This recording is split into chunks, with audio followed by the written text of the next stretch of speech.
அனைவருக்கும் வணக்கம். இன்னைக்கு குட்டி ஸ்டோரி பார்ட் 4 தான் பார்க்க போறோம். Together man, let me sing a kutti story. Pay attention, listen to me. If you want, take it or else run attention, leave it that way. Life is very short, Nanba. Always be happy. So இந்த குட்டி ஸ்டோரியில் இன்னைக்கு நம்ம என்ன பார்க்க போகிறோம் அப்படின்னு பார்த்தீங்கன்னா, மார்ச் 2020 அக்டோபர் 2036 வரைக்கும் என்னென்ன விஷயங்கள்லாம் அந்த குட்டி ஸ்டோரியில் என்னென்ன நிகழ்வுகள்லாம் நடக்க போகுது அப்படிங்கிறது தான் இதில் பார்க்க போகிறோம். ஸோ மார்ச் 2020 என்ன நடக்குது அப்படின்னு பார்த்தீங்கன்னா, பூமியாகப்பட்டது தன்னுடைய கான்ஷியஸ் லெவலை அதிகரித்து கொள்கின்றது. அதாவது 3rd டைமென்ஷனில் இருக்கக்கூடிய பூமி வந்து கொஞ்சம் கொஞ்சமாக 5th டைமென்ஷனுக்கு போகுது.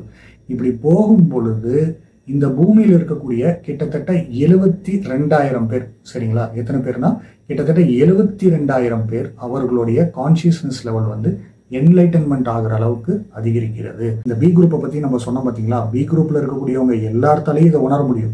பட் பர்டிகுலராக ஒரு 72,000 பேருக்கு அவங்களுடைய கான்சியஸ்னஸ் லெவல் வந்து ரொம்ப அதி தீவிரத்தில் அதிகரிக்கின்றது. இந்த 72,000 பேரும் கிட்டத்தட்ட அழிவில்லாத தன்மை உடையவர்களாக இருப்பார்கள். இப்போ இந்த 72,000 பேரும் அழிவில்லாத தன்மை உடையவர்களாக இருக்காங்க பார்த்தீங்களா? இவங்களுக்குள்ள ஒரு கன்ஃபியூஷனை கொண்டு வரணும் அப்படின்னு சொல்லிட்டு இந்த ஏ குரூப் வந்து ஒரு திட்டம் போடுறாங்க.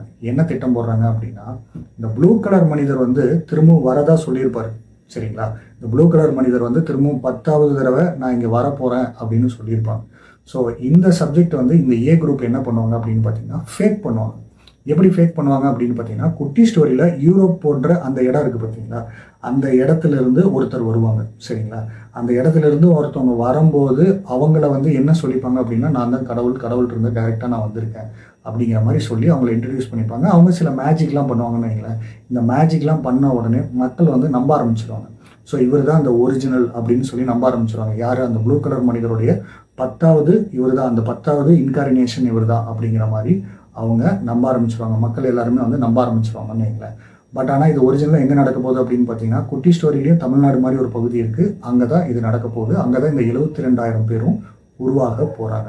எதுக்காக இந்த 72,000 பேர் அப்படின்னு பார்த்தீங்கன்னா, அந்த ப்ளூ கலர் மனிதராக இருக்கட்டும், அதுக்கப்புறம் அந்த ஒய்லட் கலர் மனிதராக இருக்கட்டும், இவங்க எல்லாருமே ஒரு மிகப்பெரிய பிளான் போடுறாங்க. அந்த பிளானின் அடிப்படையில், அந்த திட்டத்தின் அடிப்படையில் இது எல்லாத்தையும் கொஞ்சம் கொஞ்சமாக நகர்த்திட்டு இருக்காங்கன்னு வைங்களேன். இது என்ன பிளான் அப்படின்னு பார்த்தீங்கன்னா, ஒருத்தர் 2 பேர்லாம் பத்தாது. கிட்டத்தட்ட 72,000 பேர் இருந்தால் மட்டும்தான் இந்த டோட்டல் ஒட்டுமொத்த உலகத்துக்கும் ஒரு சேஞ்ச் கொண்டு வர முடியும்.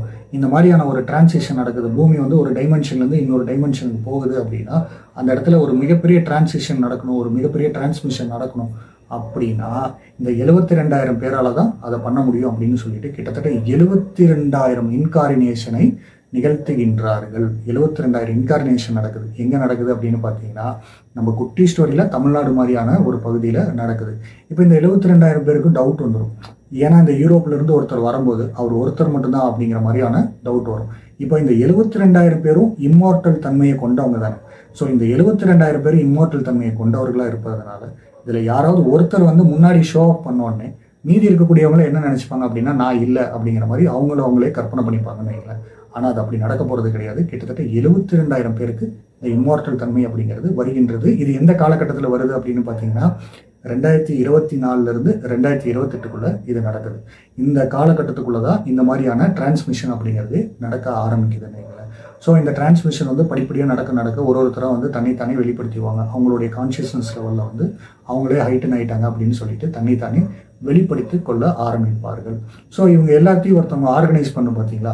ஸோ இவங்க எல்லாத்தையும் வந்து ஒரு பொண்ணு தான் ஆர்கனைஸ் பண்ணணும்னு வைங்களேன். இந்த 72,000 பேரையும் ஒரு பொண்ணு வந்து ஆர்கனைஸ் பண்ணும். நீங்கள் இதெல்லாம் பண்ணிக்கிங்க, நீங்கள் இதெல்லாம் பண்ணுங்க அப்படின்னு சொல்லிட்டு ஒரு லீடர் மாதிரி இருப்பாங்கன்னு வைங்களேன். யார் அப்படின்னா, ஒரு பொண்ணு வந்து லீடர் மாதிரி எல்லாத்தையும் லீட் பண்ணுவாங்க. ஸோ இந்த பொண்ணுக்கு வந்து இந்த ஏ குரூப்பினர்கிட்ட இருந்து எதிர்ப்பு வரும். எப்படி எதிர்ப்பு வரும்? அவங்க ஒருத்தவங்க ஃபேக்காக உருவாக்கி வச்சாங்க பார்த்தீங்களா? அவங்க மூலிமா எதிர்ப்பு வரும்.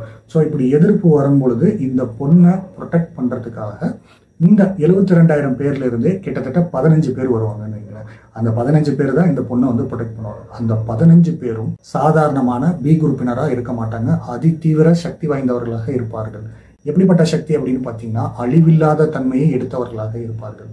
எல்லாருமே அழிவில்லாத தன்மையை எடுத்தவர்களாக தான் இருப்பாங்க. பட் இந்த 15 பேர் மட்டும் கொஞ்சம் ஸ்பெஷலாக இருப்பாங்கன்னு வைங்களேன். அவங்களோட இன்னும் கொஞ்சம் அட்வான்ஸ்டாக வேகமாக செயல்படக்கூடிய முற்போக்கு சிந்தனை உள்ள பி குரூப்பாக இருப்பாங்கன்னு வைங்களேன். ஸோ இப்படி ஒரு விஷயம் நடக்குது. இப்படி ஒரு நிகழ்வு வந்து இந்த நிகழ்வு வந்து எப்போ நடக்குது அப்படின்னு பார்த்தீங்கன்னா 2029 2036 காலகட்டத்தில் நடக்குது. இந்த 2029 2036 தான் மெயினான பீரியடுன்னு வைங்களேன். அந்த பீரியடில் தான் ஒரு மிகப்பெரிய சேஞ்ச் நடக்குது. அந்த இடத்துல தான் வந்து நிறைய மாற்றங்கள் நடந்து குட்டி ஸ்டோரியில் வந்து ஒரு மிகப்பெரிய ஒரு தீவு வந்து கடலுக்கடியில் இருக்குது. அந்த கடலுக்கடியில் இருக்கக்கூடிய தீவு வந்து மேலே எழும்பி வருதுன்னு வைங்களேன். அப்போ வந்து அந்த பூமி வந்து 30 டிகிரியில் ஒரு சாய்வான ஒரு இடத்துக்கு போகுது. கொஞ்சம் கொஞ்சமாக தான் சாயுது, ஒரே அடியாக சாயாமல் கொஞ்சம் கொஞ்சமாக சாயுது. அப்போ சாய கொஞ்சம் கொஞ்சமாக அங்கே இருக்கக்கூடிய தண்ணி உள்ளே வரதை வந்து மக்கள் வந்து சென்ஸ் பண்ணுறாங்க. எப்படி திடீர்னு தண்ணி கொஞ்சம் கொஞ்சமாக உள்ளே வருது அப்படின்னு பார்த்துட்டு மக்கள் எல்லாமே அங்கேருந்து வெளியேற ஆரம்பிக்கிறாங்கன்னு வைங்களேன். இப்போ நான் மக்கள்னா சொல்லிட்டு இருக்கிறது அந்த பி குரூப்பில் இருக்கக்கூடியவங்க தான், குட்டி ஸ்டோரியில் இருக்கக்கூடியவங்க தான். ஸோ இது எந்த காலகட்டத்தில் நடக்குது அப்படின்னு பார்த்தீங்கன்னா இந்த 2029 2036 காலகட்டங்களில் தான் இந்த மாதிரியான ஒரு நிகழ்வு நடக்குது. 2037 அந்த தீவாகப்பட்டது வெளியில் வந்திருக்கின்றது. எதில் அப்படின்னு பார்த்தீங்கன்னா இந்த குட்டி ஸ்டோரியில் அந்த தீவாகப்பட்டது வெளியே வந்துருச்சு. இப்படி வெளியே வந்ததுக்கப்புறமா அந்த தீவை வந்து ஒருத்தர் வந்து ரூல் பண்ணுவாங்க. அவங்க யார் அப்படின்னு பார்த்தீங்கன்னா அந்த வயலட் கலர் மனிதர் இருக்கார் பார்த்தீங்கன்னா, அந்த வயலட் கலர் மனிதரால் உருவாக்கப்பட்ட ஒரு மனிதரால் தான் அந்த தீவை வந்து டோட்டலாக கட்டுப்பாட்டுக்குள்ளே கொண்டு வரதுக்கான விஷயங்கள் நடக்கும். அதை வந்து லீட் பண்ணுறது ஒரு பொண்ணு, சரிங்களா? அந்த பொண்ணு லீட் பண்ணி அவர் கையில் கொடுத்துரும். யார் கையில் கொடுத்துரும் அப்படின்னா அந்த வயலட் கலரில் இருக்கார் பார்த்தீங்களா, அவர் வந்து உருவாக்குன ஒரு கையில் அதை கொடுத்துரும். ஸோ இந்த 15 பேர் தான் வந்து எல்லாத்தையும் ஆர்கனைஸ் பண்ணுவாங்க. அந்த பொண்ணுக்கு சப்போர்ட் பண்ணி அந்த 70,000 பேரையும் ஆர்கனைஸ் பண்ணி படிப்படியாக கொண்டு போவாங்க.